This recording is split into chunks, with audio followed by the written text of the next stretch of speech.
चलिए 3.3 का ये चौथा सवाल है। इसमें डेसिमल वाला है, कुछ नहीं करना है, डेसिमल हटाएंगे, एक लिखेंगे, डेसिमल के बाद जितना कांस्टेंट मान होगा उतना जीरो डालेंगे। इसको भी डेसिमल हटाइएगा, एक लिखिएगा, डेसिमल के बाद एक नंबर है, एक जीरो डालिए। इसमें भी डेसिमल हटाइए, एक लिखिए बट्टा में, और इसको एक नंबर है तो एक जीरो दिए।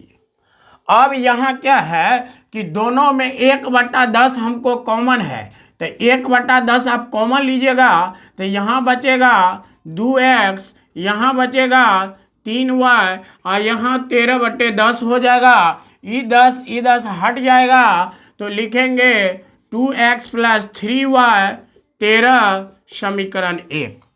ठीक उसी प्रकार इसमें भी यही करना है, डेसिमल हटाएंगे 10, ये डेसिमल हटाएंगे 10, ये डेसिमल हटाएंगे 10।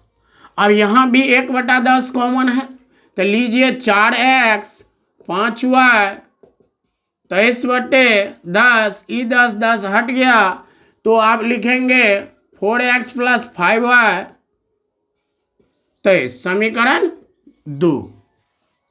अभी आपको हम समझाएं कि प्रतिस्थापन में क्या करना होता है कि दोनों समीकरण में से किसी एक को तोड़ना होता है। तो दोनों में से किसी एक को तोड़िएगा। मान लीजिए हम फर्स्ट समीकरण को तोड़ रहे हैं तो लिखेंगे 2x = 13, ये 3y इधर आ जाएगा माइनस, ये दुगुना में है उधर जाएगा भागा समीकरण 3। समीकरण 1 हो गया, 2 हो गया, 3 हो गया। 3 हम किसको तोड़ के लाए हैं? 1 को, तो दूसरा में पुट करेंगे, लिखेंगे समीकरण 2 में x का मान रखने पर। समीकरण 2 ये है, इसको यहाँ उतारिए। अब जहाँ x है उसके बदले में इतना हमको पुट करना है। यहाँ x है 4 लिखेंगे, x के बदला में 13 - 3y बटा में 2 + 5y 23। 2 से इसको काटिए, 2 हो जाएगा,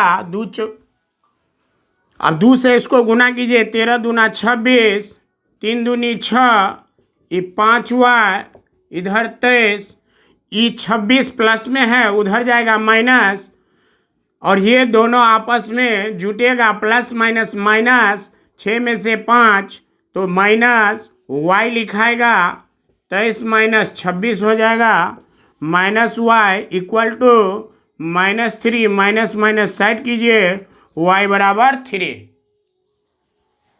अब हमको यहाँ समीकरण 3 में पुट करना है, लिखेंगे समीकरण 3 में y का मान रखने पर। समीकरण 3 आप लिखिए, x 13 - 3y बटा में 2, ये 13 - 3, y का वैल्यू हमको आया है 3 बटा में 2, ये 13, 3 को गुना कीजिएगा 9, ये 2, 13 में से 9 जाएगा 4 बटे में 2, 2 से इसको काटिएगा 2, यानी कि x = 2 और y = 3।